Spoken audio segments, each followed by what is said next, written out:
नमस्कार विद्यार्थी मित्रांनो, राष्ट्रीय उत्पन्न याच्या आपण दुसऱ्या भागामध्ये आज काही पुढच्या नवीन संकल्पना बघणार आहोत. पण त्या अगोदर काल जेवढ्या काही संकल्पना पाहिल्यात त्या तुम्हाला व्यवस्थित समजल्यात का यासाठी क्विक रिव्हिजन आपण इथं घेऊयात. ओके, सो हे करण्याचं कारण काय आहे की यामध्ये खूप जास्त संकल्पना आहेत. तुम्ही कालही बघितलं असेल, कालच्या एका तासामध्ये आपण कितीतरी नवीन नवीन कन्सेप्ट बघितलेले आहेत. सो त्याच्याही पलीकडे अजून कन्सेप्ट आहेत. मग एकदाच सगळ्या कन्सेप्ट आल्या की आपल्याला कन्फ्युजन व्हायला नको. मग अगोदर पाहिलेल्या व्यवस्थित बाजूला क्लिअर करून ठेवूयात आणि नवीन येणाऱ्या त्याही आपल्याला मग ऑटोमॅटिक समजून येतील. सो इथे मी लिस्ट दिलेली आहे, या काही कन्सेप्ट आहेत आणि ते इथे खाली काही मेन्शन केलेलं आहे. तुम्हाला आठवत असेल तर आपण या सगळ्या कन्सेप्ट पाहिलेल्या आहेत. अंतिम वस्तू, मध्यवर्ती वस्तू, याला फायनल गुड्स म्हणायचं, याला इंटरमिडिएट गुड्स म्हणायचं, बाजार किंमत काय, घटक किंमत काय, घटक उत्पन्न काय आहे, गैर घटक उत्पन्न काय आहे, या संकल्पना आपण पाहिल्यात. आता याच्या पुढे आपल्याला काय बघायचं बघा, तर भौगोलिक आणि आर्थिक सीमा एक्झॅक्टली काय आहे, त्याला आपण जिओग्राफिकल आणि इकॉनॉमिक बाउंड्रीज म्हणतो. मग हा काय प्रकार आहे. त्याच्यानंतर निवासी आणि गैरनिवासी, रेसिडेंट आणि नॉन रेसिडेंट या व्यक्तीमध्ये काय फरक आहे, कोणाचं उत्पन्न आपण विचारात घेतो. त्याच्यानंतर पुढे घसारा, डेप्रिसिएशन हा काय प्रकार आहे. आणि मग या कन्सेप्ट समजल्यानंतर या कन्सेप्टकडे आपण जाऊया. जीडीपी, जीएनपी, एनडीपी, एनएनपी असा हा आपला आजचा प्रवास असणार आहे. ओके, सो या संकल्पनांचे क्विक रिव्हिजन, मी ज्यावेळेला एखादी संकल्पना सांगितली तुम्हाला ती आठवते का, त्याच्याबद्दलचे कोणते पॉईंट्स तुमच्या लगेच डोक्यामध्ये येतात हे मला सांगा. म्हणजे तुमच्या तिथेच ठरवा, तुम्ही आता वही आणि पेन घेऊन बसा. ओके, आणि मग याच्या आधारावर या गोष्टी तुम्हाला समजून घ्यायच्या जे ऑलरेडी आपण पाहिलेले आहे. फक्त पूर्ण आतापर्यंत जो टॉपिक शिकलाय का तो या चार्ट मध्ये बसवलाय मी. अशा पद्धतीने आपल्याला या सगळ्या गोष्टी व्यवस्थित रिवाइज करून मग पुढे जायचंय. चलो, नंबर 1 अंतिम वस्तू. अंतिम वस्तू म्हणजे काय, फायनल गुड्स म्हणतो आपण. ती म्हणजेच काय, तर अशी वस्तू की ज्या वस्तूवर आता त्याच्या पलीकडे कुठलीही प्रक्रिया होत नाही, त्याच्यावर कुठलाही नवीन व्हॅल्यू एडिशन होत नाही, डायरेक्ट अंतिम उपभोगासाठी वापरली जाते, तिला काय म्हणतो आपण, अंतिम वस्तू, फायनल गुड्स, जी ग्राहकामार्फत उपभोगासाठी वापरली जाते. ठीक आहे, सो मग अशी कोणतीही अंतिम वस्तू जी आपण वापरतोय, फॉर एक्झाम्पल ही पेन असेल, ही वॉच असेल किंवा हे शर्ट असेल, ही अंतिम वस्तू आहे. कारण मी या पेनवर परत काय प्रक्रिया करतोय का आणि परत विकायला काढतोय का, अजिबात नाही. ही मी माझ्यासाठी वापरतोय, उपभोगासाठी म्हणतोय आपण, राईट. त्याला आपण अंतिम वस्तू असं म्हणतोय की जी कोणतीही वापरत असेल ती. ठीक आहे, चलो नेक्स्ट ही झाली अंतिम वस्तू. मध्यवर्ती वस्तू म्हणजेच, आता मध्यवर्ती वस्तू म्हणजे अशी वस्तू की जिचा वापर काय केला जातो, कच्चा माल म्हणून केला जातो, दुसरी नवीन वस्तू बनवण्यासाठी, राईट. सो काल आपण उदाहरणं पाहिलं वेगवेगळे, साखर असेल, दूध असेल, तेही उदाहरणं पाहिले. एक साधं उदाहरण अजून एक द्यायचं तुम्हाला, ऊस. शेतामध्ये जे काही ऊस पिकवला जातो त्या ऊसाचंच परत रूपांतर कशात केलं जातं, साखरेमध्ये.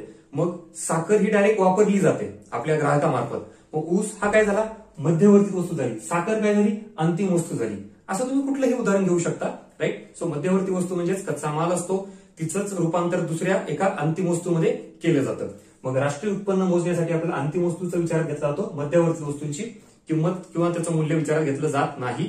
कारण या मध्यवर्ती वस्तूचं मूल्य ऑलरेडी कशात असतं, या अंतिम वस्तूमध्ये असतं. आणि मग दुहेरी मोजमाप टाळण्यासाठी आपण केवळ अंतिम वस्तूच विचारात घेतो. कालही मी तुम्हाला हे व्यवस्थित उदाहरणाशी समजून सांगितलेलं आहे. पुढे बाजार किंमत, मार्केट प्राइस म्हणजे काय, अशी वस्तू जी मार्केटमध्ये आलेली आहे, ग्राहकापर्यंत पोहोचलेली आहे, ती वस्तू ग्राहक ज्या किमतीला विकत घेतो तिला आपण बाजार किंमत म्हणतो, मार्केट प्राइस म्हणतो. त्याच्यामध्ये 2 घटक समावेश असतात. कोणते 2 घटक, एक म्हणजे सबसिडीचा घटक आणि दुसरा म्हणजे इनडायरेक्ट टॅक्स, अप्रत्यक्ष कराचा. बरोबर, त्याचाही प्लस मायनस आपण कालच सगळं पाहिलेलं आहे. बाजार किमतीमध्ये या दोघांचा समावेश असतो, किमतींच्या. ठीक आहे, पुढे घटक किंमत, फॅक्टर कॉस्ट. घटक किंमत म्हणजे कोणती किंमत की जी वस्तू अजून ग्राहकापर्यंत पोहोचलेली नाही, मार्केटमध्ये आलेली नाहीये, तर ती फॅक्टरीमध्येच आहे, तिलाच आपण फॅक्टर कॉस्ट असं म्हणतो. त्याच्यामध्ये या दोघांचा समावेश नसतो, सबसिडी आणि अप्रत्यक्ष कर. ठीक आहे, तिला आपण घटक किंमत असं म्हणतो. मग ऑब्व्हियसली मला सांगा, घटक किंमत आणि बाजार किंमत याच्यापेक्षा कोणती किंमत ही जास्त असेल. मार्केट प्राइस आणि फॅक्टर कॉस्ट ही नेहमीच जास्त असू शकते किंवा असेल. कोणती, ऑब्व्हियसली कोणती असेल, मार्केट प्राइस असेल, कारण त्याच्यावर टॅक्स लागलेला असतो. जर आपण असं म्हणू की सबसिडीचा फार छोटा भाग आहे, जास्त सबसिडी नाही ठेवता, टॅक्स जर जास्त असेल तर ऑब्व्हियसली ही किंमत, बाजारभावाची किंमत जास्त असेल घटक किमतीपेक्षा. पुढे उत्पन्नामध्ये 2 उत्पन्न पाहिजे आपण, घटक उत्पन्न आणि गैर घटक उत्पन्न. चला, घटक उत्पन्न याचा अर्थ काय, कशाचे घटक, उत्पादनाचे घटक.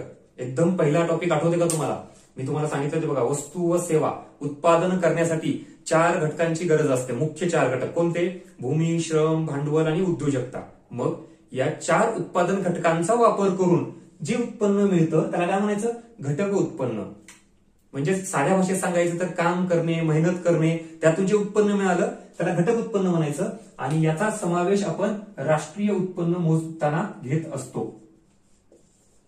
गैर घटक उत्पन्न म्हणजेच जे की या घटकांचा वापर न करता मिळालेलं उत्पन्न, काम न करता, मेहनत न करता मिळालेलं उत्पन्न. त्याच्यामध्ये शिष्यवृत्ती येते, त्याच्यामध्ये पेन्शन येते, राईट, त्याच्यामध्ये देणगी येतं, दान येते, बेकारी भत्ता येतो.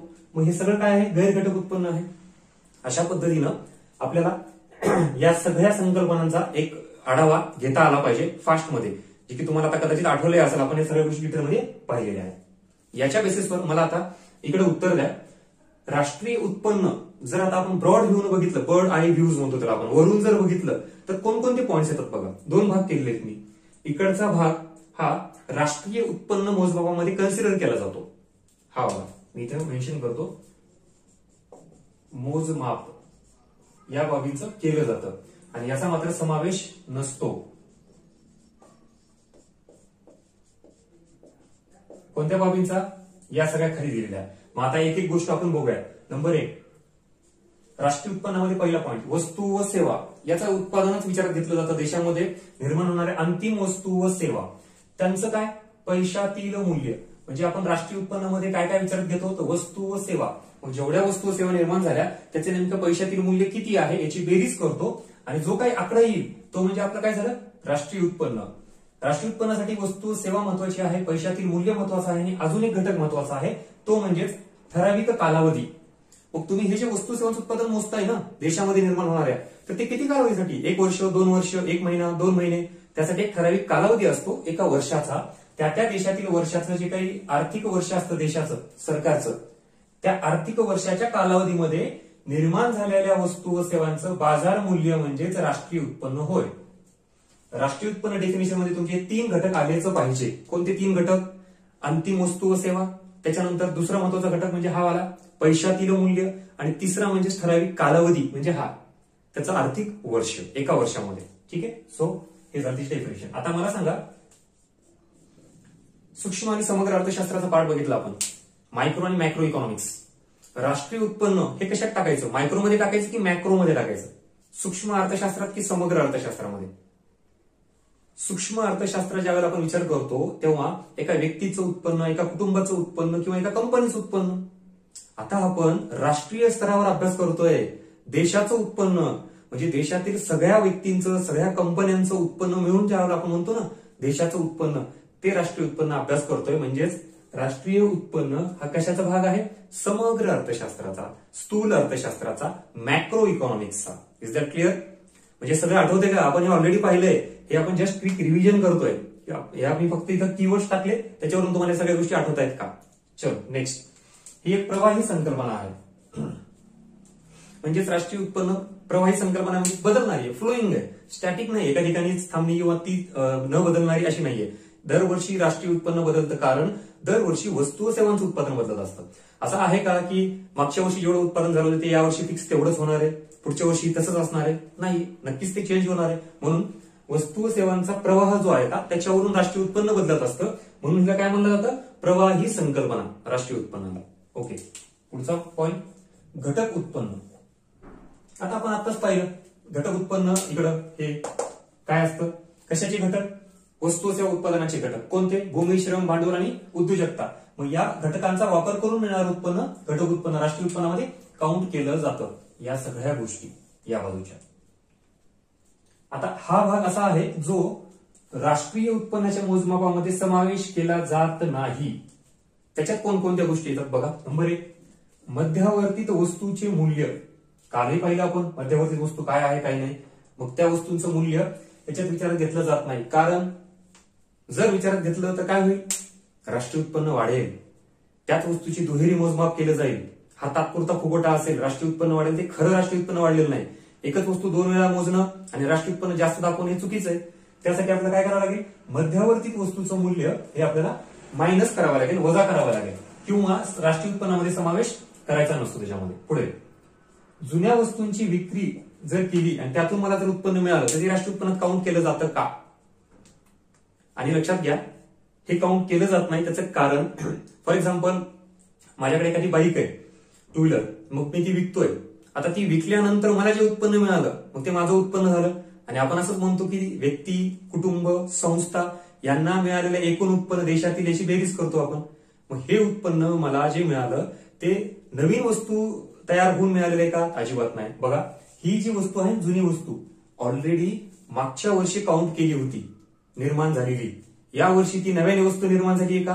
म्हणजे आहे तीच वस्तू विकल्या गेल्याने अशा जुन्या वस्तूंच्या विक्रीतून मिळालेलं उत्पन्न हे आपल्या राष्ट्रीय उत्पन्नामध्ये काउंट केलं जात नाही, कारण ही नवीन वस्तू तयार झालेली नाही. आपण देशामध्ये निर्माण होणाऱ्या नवीन अंतिम वस्तू व सेवा मोजत असतो. जुन्याच वस्तू जर विक्री करत राहिलेत मग राष्ट्रीय उत्पन्न कितीतरी पटीने वाढेल आपलं, राईट. सो हा एक पॉईंट लक्षात ठेवा, हा इथं कन्सिडर केला जात नाही. हे 2 पॉईंट. पुढे हस्तांतरित उत्पन्न म्हणजे काय? याच्यामध्ये काय येतं? ज्याला आपण गैरघटक उत्पन्न म्हणतो, ट्रान्सफर पेमेंट म्हणतो. याच्यामध्ये काय येतं? पेन्शन येतं, शिष्यवृत्ती येते, देणगी येते, बेकारी भत्ता येतो. मग असं मिळालेलं जे काय उत्पन्न आहे का त्याला हस्तांतरित उत्पन्न म्हणायचं. याचा सुद्धा समावेश राष्ट्रीय उत्पन्नामध्ये केला जात नाही. पुढे विनामूल्य सेवा. आता विनामूल्य सेवा म्हणजे जसं मी म्हणलं ना, आपण राष्ट्रीय उत्पन्नामध्ये काय मोजतो? निर्माण होणाऱ्या वस्तू व सेवा. मग आता जर सेवा अशा निर्माण होत असतील की त्याच्या बदल्यात कुठलाही मोबदला घेतला जात नाही, म्हणजे मी आता तुम्हाला शिकवतोय, ही सेवा निर्माण झाली, पण या बदल्यात जर मी पैसे घेतले नाही तर हे राष्ट्रीय उत्पन्नात काउंट होणार नाही, कारण विनामूल्य सेवा. जर मी याचे पैसे घेतले तर मग ती मात्र सेवा झाली आणि ती राष्ट्रीय उत्पन्नात काउंट केली जाते.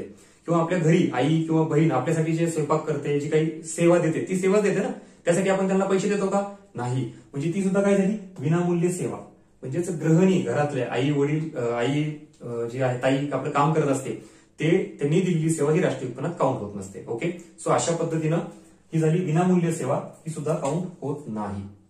बेकायदेशीर उत्पन्न. ओके. बेकायदेशीर उत्पन्नामध्ये काय येईल?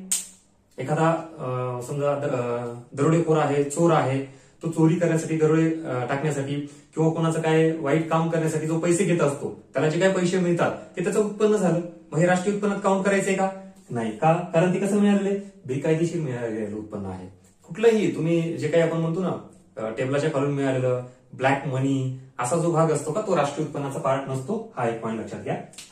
नेक्स्ट, झीज आणि घसारा याचे मूल्य. आता हे तुम्हाला समजण्यासाठी ही कन्सेप्ट आपल्याला बघायची, घसारा एक्झॅक्टली काय आहे. आणि हे पॉईंट फक्त लक्षात ठेवा की झीज, घसारा जे काही झालेली आहे भांडवली वस्तूंच्या, लक्षात ठेवा भांडवली वस्तूंची झीज त्यालाच आपण घसारा म्हणतो. मग ती किती रुपयाची झाली याचं मूल्य विचारात घेऊन ते मूल्य काय करावं लागतं? आपल्याला वजा करावं लागतं. कशातून? राष्ट्रीय उत्पन्नातून. म्हणजेच झीज आणि घसारा याचा मूल्याचा समावेश होतो का राष्ट्रीय उत्पन्नात? होत नाही, ते आपण मायनस करत असतो. मग एक्झॅक्टली ही कन्सेप्ट काय आहे ते आपल्याला पुढे बघायचीच आहे. सो आय होप की तुम्हाला आता फास्ट रिव्हिजन झालंय कालपर्यंतच्या बघितलेल्या गोष्टी. हे करण्यामागचा उद्देश एकच आहे, लक्षात ठेवा. ही चेन आहे, एक साखळी आहे कन्सेप्टची.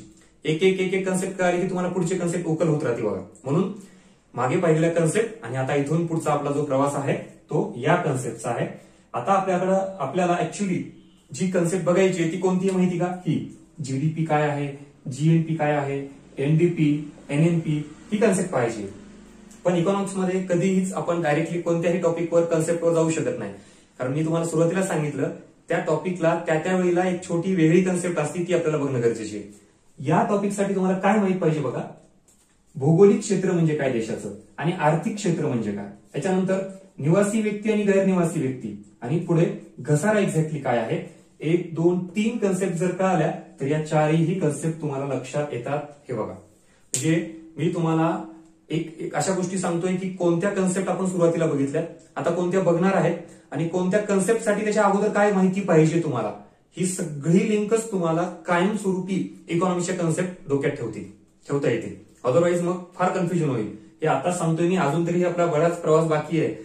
ज्यावेळेला आपण अजून सार्वजनिक वित्त, दारिद्र्य जे सुरू करू ना, भरपूर मोठ्या कन्सेप्ट आहेत. आणि मग या सगळ्या कन्सेप्ट एकत्र होऊन कन्फ्युजन होऊन आपल्याला परीक्षेमध्ये 1-2 मार्क चुकतो.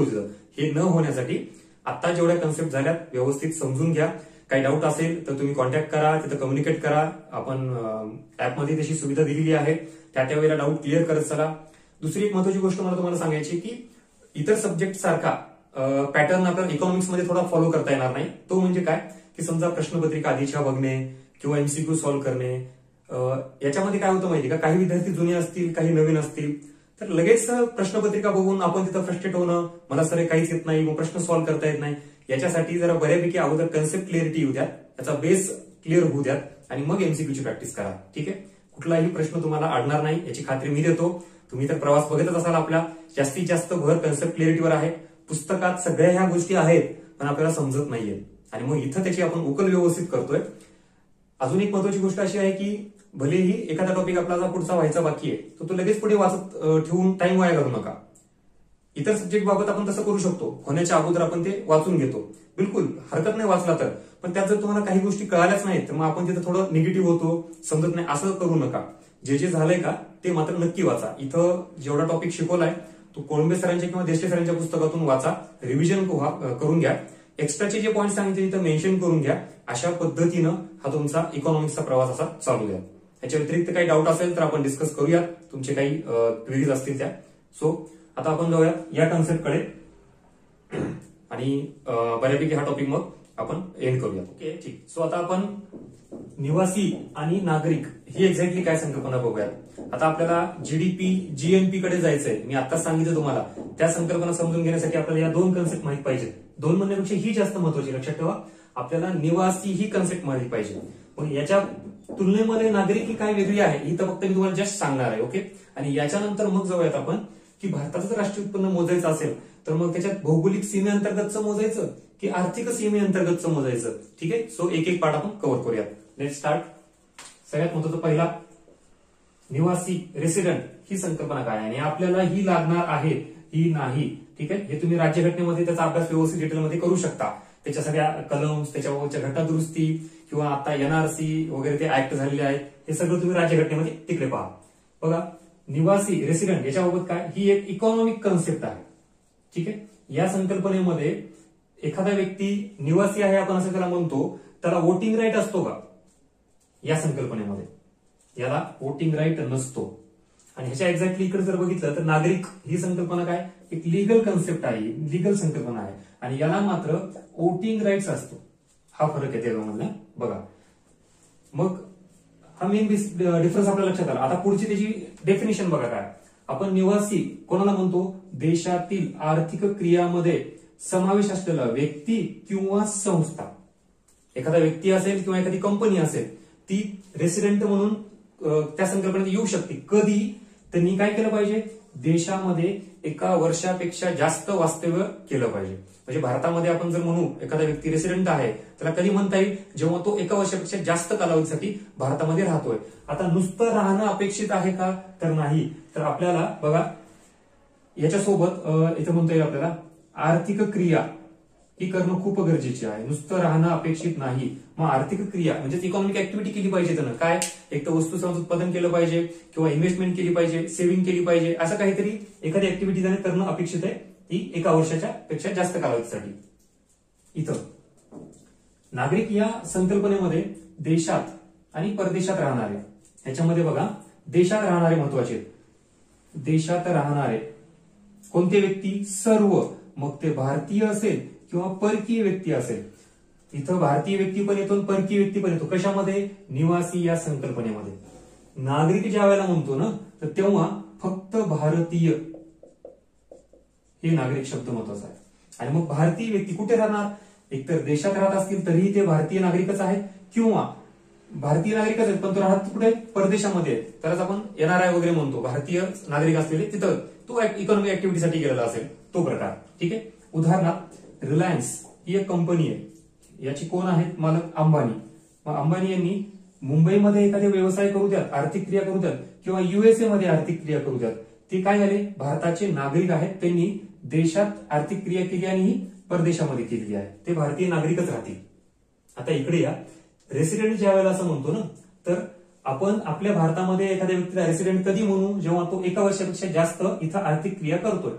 मग फक्त भारतीय व्यक्तीच इथं रेसिडेंट मध्ये येत नाहीत, परदेशी व्यक्ती भारतात येऊन, for example BMW he company इथं आली आणि इकॉनॉमिक ऍक्टिव्हिटी करते एकापेक्षा जास्त कालावधीसाठी, याला सुद्धा आपण रेसिडेंट म्हणतोय. आता दोघांचा बेसिक डिफरन्स बघा. रेसिडेंट म्हणलं एका वर्षापेक्षा जास्त कालावधीसाठी भारतात राहणारे सर्व व्यक्ती, त्यात कोण आले, भारतीय प्लस परकीय. नागरिकामध्ये कोण आलं, फक्त भारतीयच. मग ते लॉंग टर्म साठी भारतात राहतील किंवा दुसरीकडे जाऊन परत इकॉनॉमिक ऍक्टिव्हिटी करून वापस येतील. हा पार्ट झाला या दोघांचा बेसिक डिफरन्स. आता आपण ही संकल्पना पूर्ण इथं मोडून टाकूया. याचा आणि आपला इथं काही संबंध नाही. आपला संबंध आहे पूर्णतः निवासी या संकल्पनेसोबत. जसं मी म्हटलं की देशात म्हणजे भारतात राहणारे सर्व कोण भारतीय प्लस परकीय हे रेसिडेंट झाला भारताचा. तसंच आपला एखादा व्यक्ती जर अमेरिकेत गेला आणि एका वर्षापेक्षा जास्त ऍक्टिव्हिटी त्याने तिथे केली कालावधीसाठी तर तो काय झाला अमेरिकेचा रेसिडेंट. ठीक आहे, लक्षात घ्या. आता आपल्याला याच्यावरून काय करायचं माहिती का, तर भारतात राहणारे भारतीय व्यक्ती आणि परकीय व्यक्ती या दोघांच्याही इकॉनॉमिक ऍक्टिव्हिटी बघायच्या.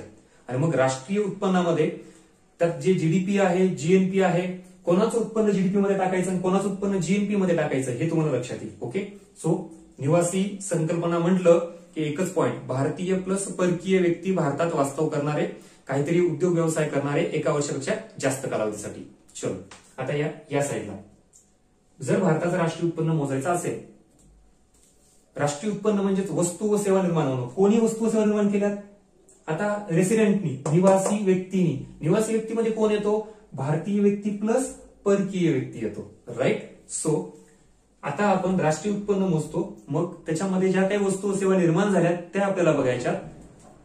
भारत हा शब्द आहे याच्यामुळे इथं 2 पॉइंट येतील. एक म्हणजेच भारताच्या भौगोलिक सीमेअंतर्गत निर्माण झालेल्या वस्तू व सेवा.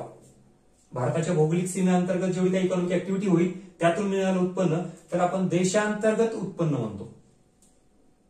याच्या पलीकडे ज्यावेळेला आपण असं म्हणतो की भारताच्या सीमेच्या बाहेरून मिळणारं उत्पन्न, मग ते निर्याती मार्फत असेल किंवा आपला एखादा भारतीय व्यक्ती दुसऱ्या देशात असेल तो तिकडून पाठवत असलेला पैसा असेल. ओके, सो याला काय म्हणू आपण, देशाच्या बाहेरून मिळणारं उत्पन्न, पण ते सुद्धा भारताचंच आहे म्हणून त्याला राष्ट्रीय उत्पन्न म्हणतो. त्याला आपण देशांतर्गत उत्पन्न आणि याला राष्ट्रीय उत्पन्न. आता बघा, भौगोलिक सीमा ही म्हणजे कशी ठरवायची, एक म्हणजे जमीन, त्याच्यानंतर पाणी आणि हवा याच्यानुसार ठरवली जाते. लँड, वॉटर आणि एअर. जिथपर्यंत आपली भौगोलिक सीमा म्हणजे जमीन आहे ती भारताची सीमा झाली. जिथपर्यंत आपलं पाणी आहे आंतरराष्ट्रीय युरोच्या ज्या काही अग्रीमेंटनुसार ठरलेलं असतं बघा, त्याच्यामध्ये 3 पॉइंट आहेत या पाण्याबाबत. एक म्हणजेच काय, 12 नॉटिकल मैल, त्याच्यानंतर 24 नॉटिकल मैल असे टप्पे, आणि शेवटचा आहे 200 नॉटिकल मैल. बरोबर, तर आपण एक्सक्लुझिव्ह इकॉनॉमिक झोन असं म्हणतो. मग त्या एक्सक्लुझिव्ह इकॉनॉमिक झोन पर्यंत आपण इकॉनॉमिक ऍक्टिव्हिटी करू शकतो. त्यातही बरेच रिस्ट्रिक्शन्स आहेत. तुम्हाला भूगोलामध्ये असेल बघा ते सगळं, की हे इथून जी आंतरराष्ट्रीय सीमा लागते, आपण म्हणतो की पाण्याचं बाउंड्री जिथं संपली तिथून पुढे इंटरनॅशनल वॉटर सुरू होतं, तर ती ही सीमा आहे. 12 नॉटिकल, 24 नॉटिकल आणि 200 नॉटिकल मैल. ठीक आहे, त्या 200 नॉटिकल मैलच्या आतपर्यंत ही आपली इथं पाण्याची बॉर्डर झाली. आणि हवेचे सुद्धा तेच सेम, की जसं आपलं ठरलेलं असतं की जिथपर्यंत आपण म्हणतो की दुसऱ्या एखाद्या देशाचं विमान आपल्या हद्दीत आलं किंवा आपलं एखादं विमान दुसऱ्या देशाच्या हद्दीत गेलं तर ही सगळी बाउंड्री आहे, तिला काय म्हणायचं, भौगोलिक सीमा, जिओग्राफिकल बाउंड्री. या जिओग्राफिकल बाउंड्रीच्या अंतर्गत जेवढं काही आपल्याला उत्पन्न मिळतं त्याला काय म्हणायचं, देशांतर्गत उत्पन्न. शब्द नीट लक्षात ठेवा, पुढे कामाला येणार आहे. आपण जीडीपी आणि जीएनपी कडे जातोय, त्याच्यासाठी हे सगळं बॅकग्राऊंड लागणार आहे. ओके, सो आय होप की तुम्हाला ही बाजू कळाली आहे. भौगोलिक सीमा म्हणजेच काय, देशांतर्गत हे सगळ्या गोष्टी, आणि या सगळ्या सीमा अंतर्गत जेवढं काही आपल्याला उत्पन्न मिळतं त्याला काय म्हणायचं, देशांतर्गत उत्पन्न. मग भारताला फक्त याच बाजूनी उत्पन्न मिळतं का, देशाच्या बाहेर उत्पन्न मिळतच ना. जसं की फॉर एक्झाम्पल आपल्या एखाद्या देशातील कंपनीचं विमान दुसऱ्या देशामध्ये जाऊन सर्व्हिस देऊन परत येतं, त्याचं उत्पन्न मिळतं ना. मग ते उत्पन्न कोणाला, भारतीय कंपनीलाच मिळालं ना, म्हणजे ते भारताचं उत्पन्न झालं. त्याच्यानंतर आपलं जहाज आंतरराष्ट्रीय बॉर्डर जे आहे क्रॉस करून जातं समुद्रामध्ये, परत वापस आल्यानंतर त्यालाही त्या सेवेमध्ये जे काही पैसे मिळाले उत्पन्न तेही भारतीय कंपनीचं झालं.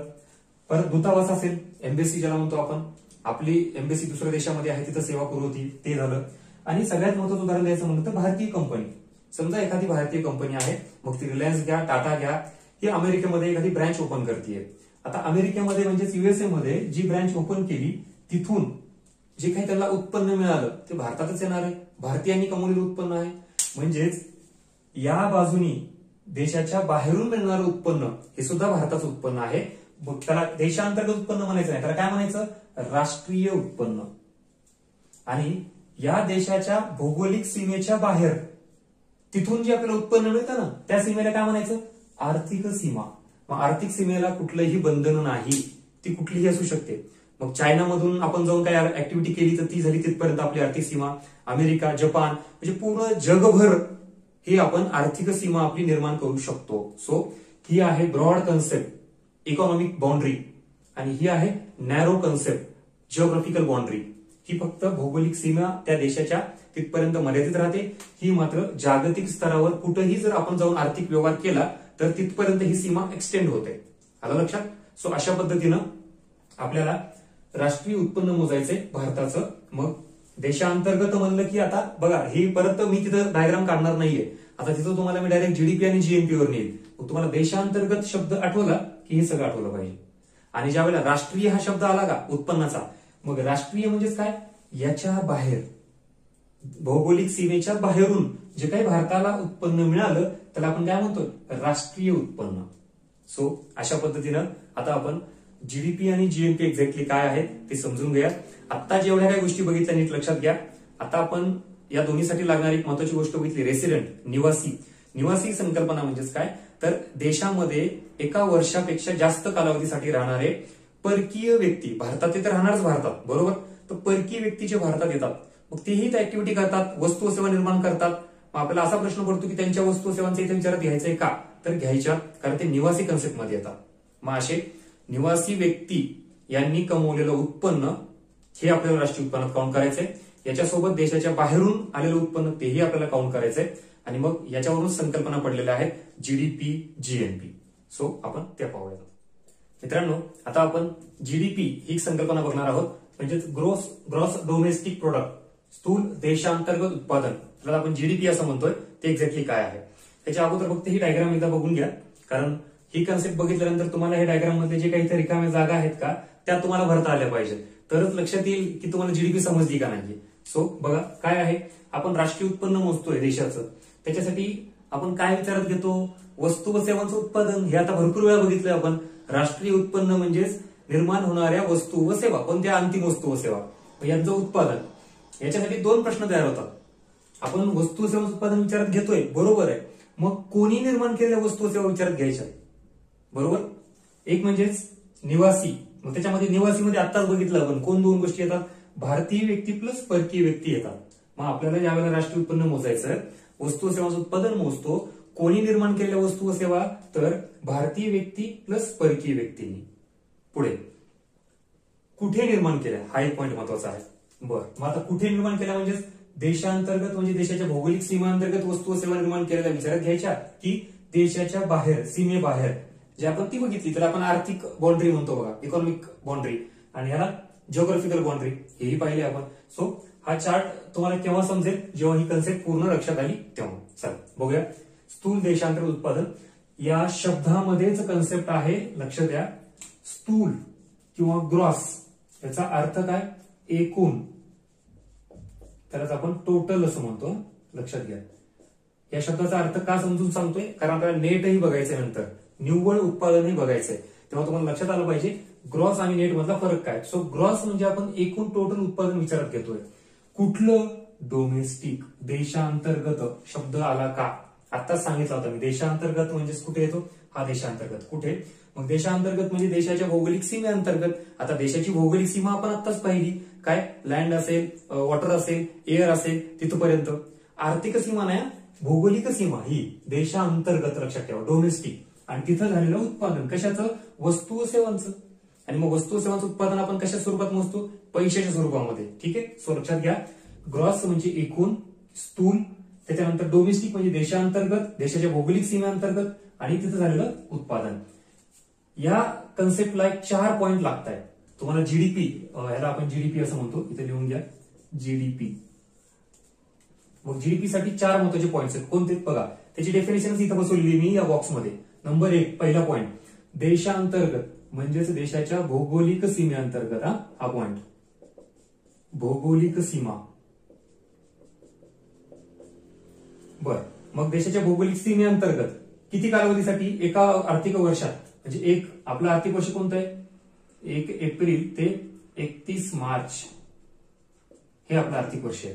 देशाच्या भौगोलिक सीमेअंतर्गत या कालावधीमध्ये म्हणजेच आर्थिक वर्षामध्ये निर्माण झालेल्या सर्व कोणत्या अंतिम वस्तू व सेवा, आय रिपीट, नीट ऐका. देशाच्या भौगोलिक सीमेअंतर्गत एका आर्थिक वर्षामध्ये निर्माण झालेल्या सर्व अंतिम वस्तू व सेवा यांचे कोणते मूल्य विचारात घ्यायचे आपल्याला? बाजार मूल्य हे विचारात घ्यायचे. आता हे सगळे छोटे छोटे छोटे पॉइंट्स आपण बघितलेत का? मी आधी सांगितलं तुम्हाला या सगळ्या बेसिक कन्सेप्ट आहेत ज्या आपल्याला पुढे लागणार आहेत. आता सगळ्या क्लिअर झाल्या का तुमच्या? अंतिम वस्तू व सेवा म्हणजे काय ऑलरेडी पाहिले. बाजार मूल्य मार्केट प्राइस म्हणजे काय हे पण पाहिले. फॅक्टर कॉस्ट या दोघांचा फरक. सो आपल्याला जीडीपी मध्ये एक डेफिनेशन लक्षात ठेवा. देशाच्या भौगोलिक सीमेअंतर्गत एका आर्थिक वर्षामध्ये निर्माण झालेल्या सर्व अंतिम वस्तू व सेवा यांच्या बाजार मूल्याची एकूण बेरीज. मग जी काही आकडा येईल तो म्हणजेच आपलं काय? स्थूल देशांतर्गत उत्पादन म्हणजेच जीडीपी होय. आता ही डेफिनेशन तुम्हाला या डायग्राम मध्ये टाकून देतो. बघा, ही भारताची भौगोलिक सीमा आहे. हे पूर्ण भारत, ठीक आहे, देशांतर्गत. पहिली अट क्लिअर झाली. आपण डेफिनेशन इथं प्रूव्ह करून दाखवतो. पहिला पॉइंट, देशांतर्गत ही देशाची भौगोलिक सीमा. दुसरा, एका आर्थिक वर्षात, ठीक आहे, हे आपलं 1 एप्रिल ते 31 मार्च या आर्थिक वर्षामध्ये. मग काय? सर्व अंतिम वस्तू व सेवा निर्माण झाल्या. मग कोणी केलेल्या आहे? तर देशाच्या भौगोलिक सीमेअंतर्गत जेवढे काही व्यक्ती आहेत त्यांनी निर्माण केलेल्या सेवा, त्यांचं जे काही मूल्य आहे आपण ते विचारात घेतो. कोणतं मूल्य? बाजार मूल्य. मग हा ए व्यक्ती आहे, बी व्यक्ती आहे आणि सी व्यक्ती आहे. ए व्यक्ती हा भारतीय आहे, इंडियन. बी व्यक्ती सुद्धा काय? भारतीय आहे, इंडियन.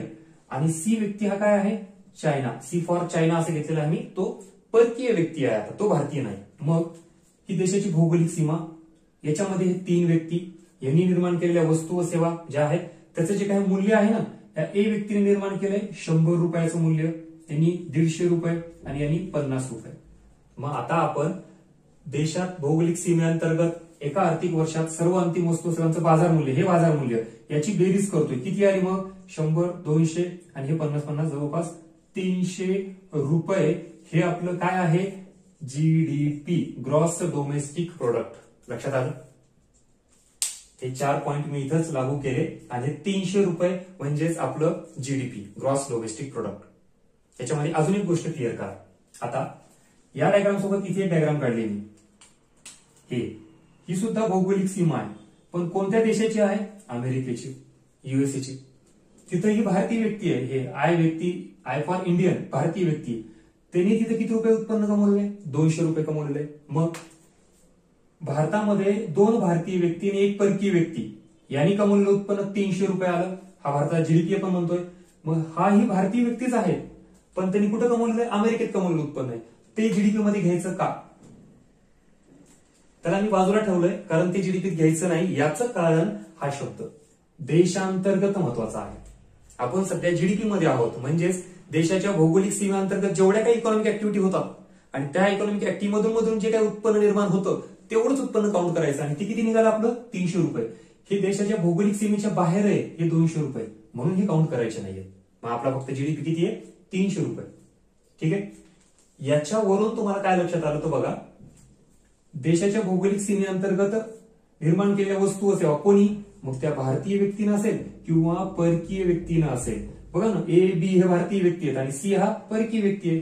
तेही मूल्य आपण विचारात घेतलोय का? कारण त्यानं कुठं निर्माण केलेलं आहे? देशाच्या भौगोलिक सीमेअंतर्गत. ही अट खूप महत्वाची आहे. देशात जीडीपी मध्ये ज्या वेळेला तुम्हाला एखादी वस्तू काउंट करायची असेल तर ती कुठे निर्माण झाली पाहिजे? देशातच. सेवा एखादी निर्माण झाली ती जीडीपीत काउंट करायची असेल, कुठे निर्माण होणं गरजेचं आहे? देशामध्येच. हा पहिला पॉइंट. मग ती कोणी निर्माण करणं? भारतीयांनी केली असेल किंवा परकीयांनी केली, पण ती भारताच्या सीमेअंतर्गत निर्माण करणं खूप गरजेचं आहे. हा पहिला पॉइंट. दुसरा पॉइंट इथं महत्वाचा आहे बघा, परदेशातून मिळवलेल्या उत्पन्नाचा समावेश जीडीपी मध्ये होतो का? तुम्ही सांगा. हे झालं देशांतर्गत मिळालेलं उत्पन्न. आता परदेशातून मिळवलेल्या उत्पन्नाचा समावेश होतो का? याचा आपण समावेश केला का याच्यामध्ये? केला नाही, म्हणूनच इथं समावेश होत नाही. आता लक्षात आली जीडीपी ही कन्सेप्ट. ग्रॉस डोमेस्टिक प्रोडक्ट, एकूण कुठलं? देशांतर्गत, देशाच्या भौगोलिक सीमेअंतर्गत मिळालेलं उत्पन्न, त्यालाच आपण जीडीपी असं म्हणतो. आता या इकडं राष्ट्रीय उत्पन्न म्हणजेच याची एक कन्सेप्ट बघतोय आपण, जीडीपी. काय मोजतोय? वस्तू सेवांचं उत्पादन ऑब्व्हियसली. मग कोणी निर्माण केलेल्या वस्तू व सेवा? तर निवासी व्यक्तीने. निवासी मध्ये काय येतं? भारतीय प्लस परकीय. मग आता मला सांगा, जीडीपी मध्ये कोणी निर्माण केलेल्या वस्तू विचारात घ्यायच्या, भारतीय व्यक्तीने केलेल्या वस्तू विचारात घ्यायच्या त्या जीडीपी मध्ये, यस येतात. दुसरी, परकीय व्यक्तीने निर्माण केलेल्या जीडीपी मध्ये काउंट होतं का? होतं ना. हे काय कर, चायनाचे व्यक्ती तेही काउंट केलं होतं. आता कुठे निर्माण केलेलं हे खूप महत्वाचं आहे. मग देशांतर्गत आणि देशाच्या सीमेबाहेर मिळालेलं उत्पन्न कुठं जीडीपी मध्ये काय काउंट होईल? हे काउंट होईल जीडीपी मध्ये. म्हणजे हे एक जीडीपीचा पार्ट असतो, हा एक जीडीपीचा पार्ट आपल्याला विचारात घेता येईल आणि हा आहे. आता देशाच्या सीमेबाहेरून मिळणारं उत्पन्न किंवा निर्माण होणाऱ्या वस्तू व सेवा या विचारात घेतो का जीडीपी मध्ये? तर अजिबात नाही, हा पार्ट जीडीपी मध्ये येत नाही. सो आपल्याला या शब्दाचा अर्थ कळाला. ग्रॉस काय आहे, डोमेस्टिक काय आणि प्रोडक्ट म्हणजेच निर्माण होणाऱ्या सगळ्या वस्तू व सेवा, ही त्याची डेफिनेशन. मागची प्रश्नपत्रिका तुम्ही बघा, ह्याची डेफिनेशन विचारली बरं का. सरळ सरळ स्थूल देशांतर्गत उत्पादन म्हणजेच खालीलपैकी काय, योग्य पर्याय निवडा. आणि तुम्ही आताही लेक्चर बघितल्यानंतर प्रश्नपत्रिका बघा, तुम्हाला हे ऑप्शन दिसतात का नाही बघा. म्हणजे हे 4 ऑप्शन विचारलं ना, ऍक्च्युली ही पूर्ण डेफिनेशन एकाच लाईन मध्ये टाकलेली आहे. ती म्हणजे अशी, लक्षात घ्या, जीडीपी म्हणजेच काय तर देशांतर्गत एका आर्थिक वर्षात निर्माण होणाऱ्या वस्तू व सेवा, अंतिम वस्तू व सेवा यांच्या बाजारभावाची एकूण बेरीज म्हणजेच जीडीपी होय. आता थोडे शब्द आयोगाने वेगळे वापरले असतील, पण तुम्हाला लगेच लक्षात येईल की अरे हा, ही जीडीपीची डेफिनेशन आहे, ती आपण इथं कव्हर केलेली आहे आणि तीही उदाहरणासहित. ओके, सो अशा पद्धतीनं लक्षात ठेवा. जीडीपी मध्ये महत्वाचे की पॉइंट्स, एक म्हणजे कालावधी, कोणता, एक आर्थिक वर्ष. दुसरं म्हणजेच भौगोलिक सीमा, देशांतर्गत. तिसरं म्हणजेच अंतिम वस्तू व सेवा. आणि चौथी कोणती किंमत, तर बाजार मूल्य, मार्केट प्राइस. हे 4 पॉइंट्स तुम्हाला जीडीपी मध्ये सांगता आले पाहिजे. मग असा प्रश्न येतो पुढे, जीडीपी मध्ये देशाबाहेरून मिळणारं उत्पन्न याचा विचार केला जातो का? आता तुम्ही सांगू शकता केला जातो का? अजिबात नाही. ही काय बाउंड्री लॉक झाली इथं.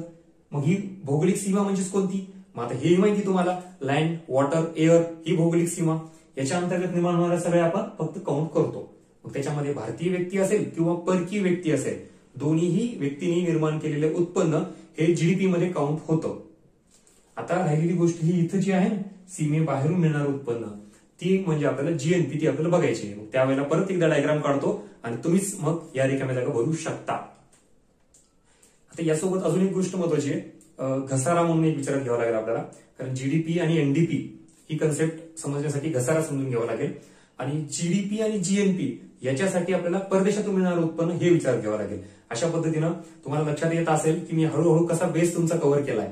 आणि आता तुम्हाला प्रत्येक गोष्ट कळायला लागती, कारण मी अगोदर काही कन्सेप्ट छोट्या ज्या आहेत का त्या क्लिअर केल्यात. हा आपला इकॉनॉमिक्सचा असा प्रवास असतो. म्हणून मी आधीही सांगितलं बघा, इकॉनॉमिक्सचं ऍक्च्युली दुसऱ्या विषयासारखं फॉर्मॅट फॉलो करता येणार नाही आपल्याला. हे एक मी वेगळा माझ्या पद्धतीनं सिलेबस जो आहे का तो मोल्ड केलाय, म्हणजे आयोगाचा जसा आहे तसा. म्हणून कुठलाही टॉपिक कुठेही डायरेक्ट सुरू करता येत नाही, त्याला ही लिंक गरजेची असते, जी तुम्हाला आता लागली असेल बघा. सुरुवातीला आर्थिक वाढ, आर्थिक विकास, सूक्ष्म समग्र अर्थशास्त्र, त्याच्यानंतर विकसित अविकसित अर्थव्यवस्था, अर्थव्यवस्थेचे क्षेत्र, आणि मग तिथून असं करत करत इथं आलोय आपण राष्ट्रीय उत्पन्नामध्ये. सो अशा पद्धतीने आपला पुढचा एक प्रवास असेल. आता बघूया जीडीपीचाच अजून पुढचा भाग, म्हणजे हे जीडीपी संकल्पना इथंपर्यंत संपली नाहीये. आता तुम्हाला अजून एक नेहमी वाचायला मिळत असेल बघा वाक्य, जीडीपी ग्रोथ रेट हा काय प्रकार आहे. त्याच्यानंतर पर कॅपिटा इन्कम हा एक काय प्रकार आहे. सो याच्याच रिलेटेड आपण जीडीपी ग्रोथ रेट एकदा कन्सेप्ट बघून घेऊया आणि मग पुढच्या संकल्पनाकडे जाऊ. मित्रांनो, आता आपण जीडीपी पूर्ण समजून घेतलेला आहे. आता जीडीपीच्या ज्या उपसंकल्पना आहेत त्या बघण्यापूर्वी एक छोटा डेमो तुमच्यासाठी आहे, किंवा एक टास्क म्हणूयात आपण. आता समजलेली कन्सेप्ट ही तुम्हाला लगेच इथे इम्प्लिमेंट करता येते का बघा. तुमच्यासाठी इथे मी रिकाम्या जागा सोडल्यात, म्हणजे आपल्याला आता भारताचा जीडीपी काढायचा आहे, जीडीपी मोजायचा आहे, तो तुम्ही मोजून दाखवायचा आहे आता. कारण ही आपण कन्सेप्ट व्यवस्थित समजून घेतली आहे. याच्यामध्ये मी तुम्हाला एक बॅकग्राऊंड सांगतो, या डायग्रामचं काय आहे ते बघा. ही भारतीय कंपनी आहे, टाटा कंपनी, बरोबर. ही अमेरिकेची कंपनी आहे. ही भारतीय कंपनी भारतात पण उत्पादन घेतीये वस्तू सेवांचं, ठीक आहे. म्हणजे किंवा कार आपण म्हणूया तिथं कुठं मुंबईमध्ये, आणि तिला त्याच्यामधून किती उत्पन्न मिळालं, 1000 रुपये. हीच भारतीय कंपनी अमेरिकेमध्ये, न्यूयॉर्कमध्ये, तीही तिथं कार निर्माण करते. तिची जी ब्रँच आहे त्याच्यातून उत्पन्न किती मिळालं, 800 रुपये. ही अमेरिकेची कंपनी तसंच सेम, तिची मुंबईमध्ये ब्रँच आहे, 300 रुपये उत्पन्न. तिची न्यूयॉर्कमध्ये आहे, 500 रुपये उत्पन्न. असं हे बॅकग्राऊंड आहे तुमच्यासाठी. या दोन कंपन्या भारतामध्ये उत्पादन घेतात आणि अमेरिकेत उत्पादन घेतात. सो आता जीडीपी मोजायचा आहे. आणि तुम्हाला तुमच्या पुढे इथं आकडेवारी दिलेली आहे. आता मला सांगा, हे सगळ्यात महत्वाचं जीडीपीचा आकडा काढण्याच्या अगोदर एक एक मुद्दा तुम्हाला विचारतो, जीडीपी मध्ये येतो का हे तुम्ही डिसाईड करा. आणि बघा तुम्हाला येतं का बरोबर. भारतीय कंपनीनं भारतामध्ये कमवलेलं उत्पन्न जीडीपी मध्ये घ्यायचं का, हा विचार करा. ह्या 1000 मूल्याचा समावेश जीडीपीत करायचा का, येस ऑर नो. सो याचा वापर करायचा समावेश. पुढे भारतीय कंपनी आहे, न्यूयॉर्क मध्ये उत्पन्न घेते, 800 रुपये तिचं आलं, तर याचा जीडीपी मध्ये समावेश करायचा का. बघा भारतीय कंपनी आहे, सगळ्यात महत्वाचं, तिचा समावेश करायचा का, तर हिचा समावेश नाही. सांगतो मी त्याचं काय कारण आहे ते. पुढे अमेरिकेची कंपनी आहे, ती भारतामध्ये मुंबईत 300 रुपये उत्पन्न कमवते, सो या 300 रुपयाचा समावेश जीडीपी मध्ये करायचा का. ठीक आहे, करायचा. ही अमेरिकेची कंपनी न्यूयॉर्क मध्ये 500 रुपयाचं उत्पन्न कमवते, भारताच्या जीडीपीत येईल का, याचा काही संबंध नाही. बघा आता मुंबईमध्ये भारतीय कंपनीने 1000 रुपये कमवले, ते घेतलं. जीडीपी याचा अर्थ काय, ग्रॉस डोमेस्टिक प्रोडक्ट, देशांतर्गत हा शब्द महत्वाचा आहे, बरोबर. मग मुंबई देशामध्ये येते, तिथं कमवलेलं उत्पन्न 1000 रुपये, ती भारतीय कंपनी आहे म्हणून घेतलं आपण. चलो पहिला पॉईंट. दुसरा, भारतीय कंपनीनं कमवलेलं उत्पन्न आहे, पण ते कुठं आहे, न्यूयॉर्क. न्यूयॉर्क हे भारतात आहे का, नाही, भारताच्या सीमेबाहेर आहे. मग आपण काय बघतोय, जीडीपी देशांतर्गत असलेलं, हे देशांतर्गत येतं का, येत नाही, म्हणून याचं मूल्य आपण इथं विचारात घेत नाही. क्लिअर. पुढे फोर्ड कंपनी आहे, ती अमेरिकेची आहे. अमेरिकेची जरी असली तर बघा आपण डोमेस्टिक, देशांतर्गत हा शब्द, त्यांनी कुठे उत्पादन घेतलंय, मुंबईमध्ये, तिथून त्याला किती रुपये उत्पन्न मिळालं, 300. मग हे आपण विचारात घेतोय का, कारण त्यांनी देशांतर्गत उत्पादन केलंय, भौगोलिक सीमेअंतर्गत. आणि आपल्याला माहितीये जीडीपी मध्ये देशांतर्गत निर्माण केलेलं उत्पन्न आपण विचारात घेतो. मग कोणी भारतीय व्यक्ती असेल किंवा परकीय व्यक्ती असेल, आताच आपण डेफिनेशन पाहिजे, बरोबर. मग ही परकीय कंपनी असून सुद्धा आपण तिचं जीडीपी मध्ये काउंट करतोय, कारण ती देशांतर्गत उत्पादन करते मुंबईमध्ये. नेक्स्ट, आता ही अमेरिकेची कंपनी न्यूयॉर्क मध्ये उत्पन्न करते, काय संबंध आपला, एकतर न्यूयॉर्क भारतात येत नाही आणि ती अशी परकीय कंपनी, त्याच्यामुळे याचा काहीही संबंध नाही. सो आता तुम्हाला लक्षात आलं कोणती व्हॅल्यू जीडीपी मध्ये घ्यायची आणि कोणती घ्यायची नाही. मग आता या उदाहरणामध्ये आपलं राष्ट्रीय उत्पन्न किती किंवा आपला जीडीपी किती, कोणता कोणता काउंट करायचा आपला, हा 1000, हे नाही करायचं, हे नाही करायचं, आणि हे 300, किती झालं, 1300 हे रुपये आपलं काय मिळालं आपल्याला, जीडीपी. सो कॅल्क्युलेट केला.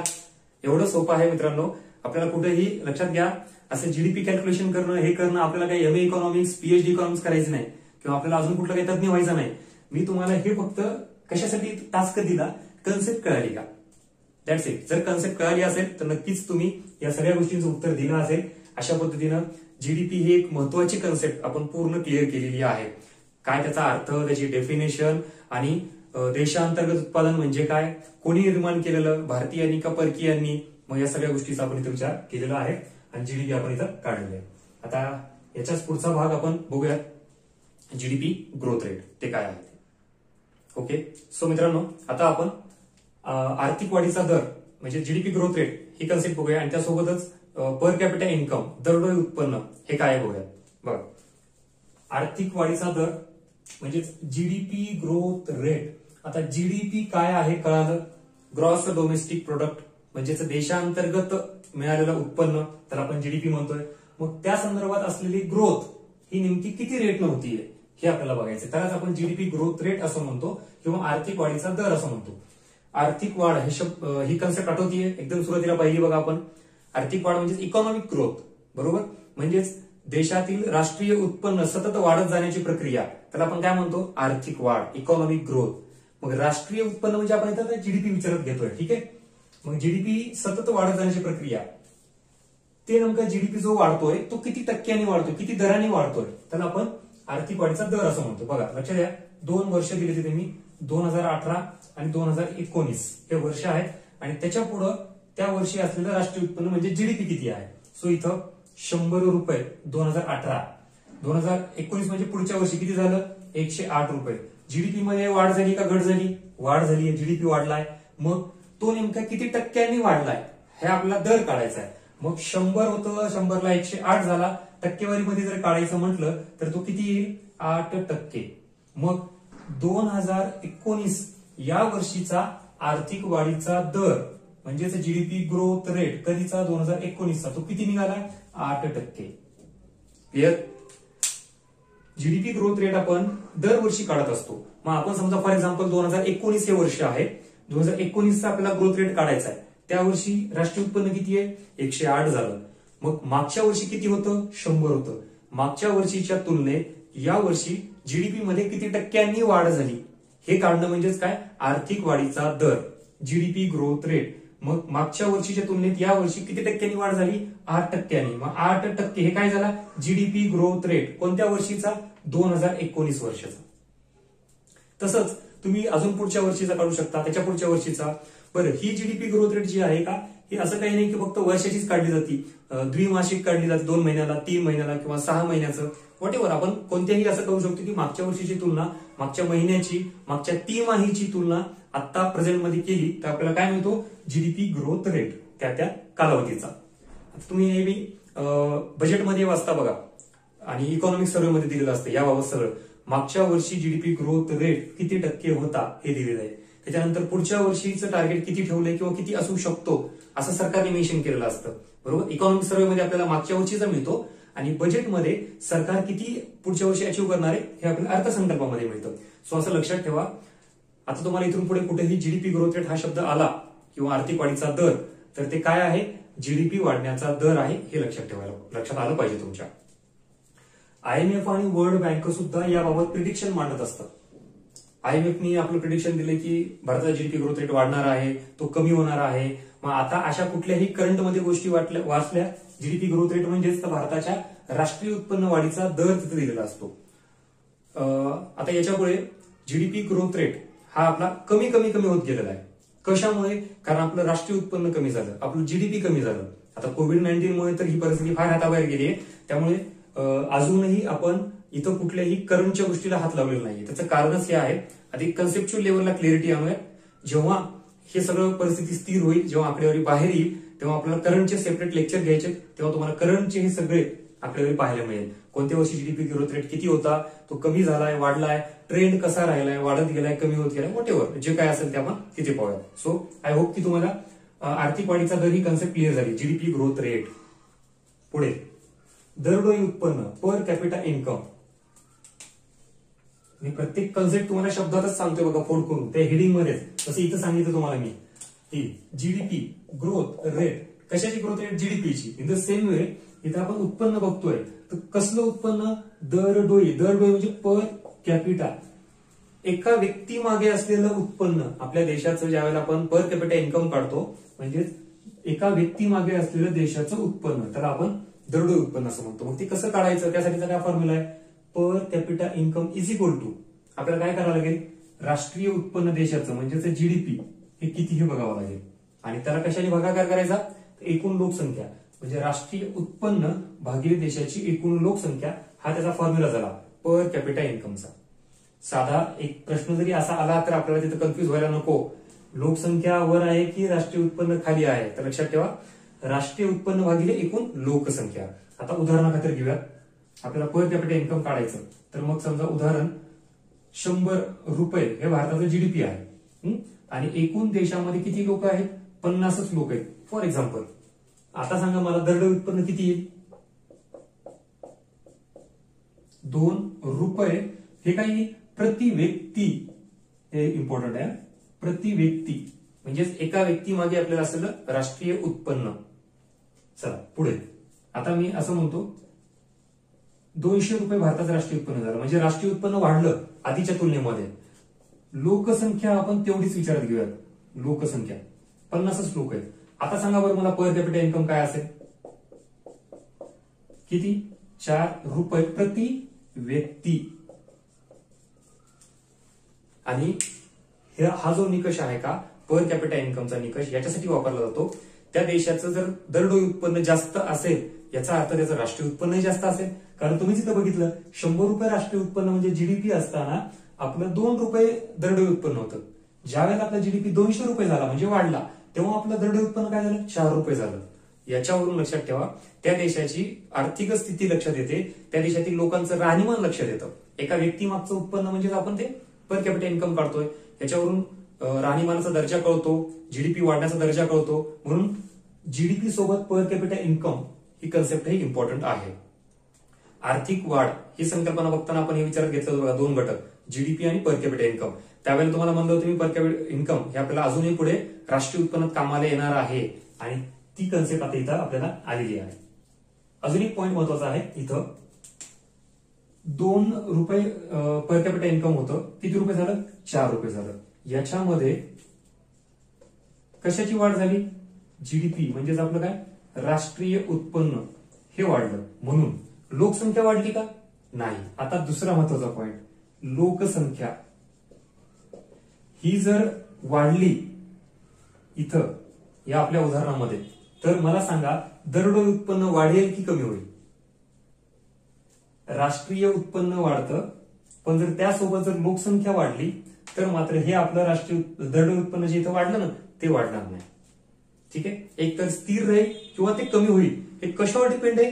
डिपेंड की राष्ट्रीय उत्पन्न वाढीचा दर नेमका किती आहे आणि लोकसंख्या वाढीचा दर किती आहे. आपण असं नाही डायरेक्ट म्हणू शकत वाढेल, कमी होईल, स्थिर होईल. हे डिपेंड याच्यावर आहे. म्हणजे राष्ट्रीय उत्पन्न वाढीचा दर जर जास्त असेल, म्हणजे राष्ट्रीय उत्पन्न वाढीचा दर जास्त आहे कशापेक्षा? लोकसंख्येपेक्षा. हे इथे दिसतं बघा आपल्याला, जीडीपी वाढलाय पण लोकसंख्या काय वाढली नाही. अशी जर परिस्थिती असेल तर आपलं दरडोई उत्पन्न हे काय होईल? वाढेल. दुसरी कंडिशन नीट आहे का, ज्या वेळेला राष्ट्रीय उत्पन्न वाढीचा दर हा इथं कमी झाला आणि लोकसंख्या वाढीचा दर जर जास्त राहिला तर दरडोई उत्पन्न काय येईल? कमी होईल. आता भारताबाबत जर विचार करायचा गेला, भारत जीडीपी नुसार टॉप 5 मध्ये अर्थव्यवस्थेमध्ये होता.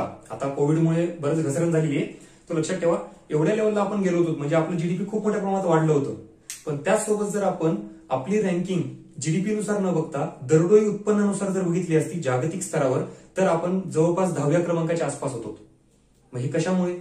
आपलं राष्ट्रीय उत्पन्न जास्त असूनही आपलं दरडोई उत्पन्न कमी येतं. त्याचं कारण हा दुसरा घटक महत्वाचा आहे, आपली काय जास्त आहे? लोकसंख्या जास्त आहे.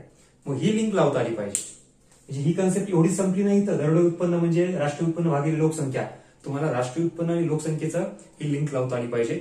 भारताचं राष्ट्रीय उत्पन्न कमी असण्याचं कारण देशात जास्त असणारी लोकसंख्या. आता आपलं राष्ट्रीय उत्पन्न तर वाढतंय बरं का, म्हणजे हे आता आधीपर्यंत सगळं कोविडच्या आधीपर्यंत. आता हे मी नेहमी असा का उल्लेख करतोय कोविडच्या आधी वगैरे? कारण आता अख्खं जग बदललंय, जगाची अर्थव्यवस्था बदलली आहे. सो इव्हन भारताची सुद्धा.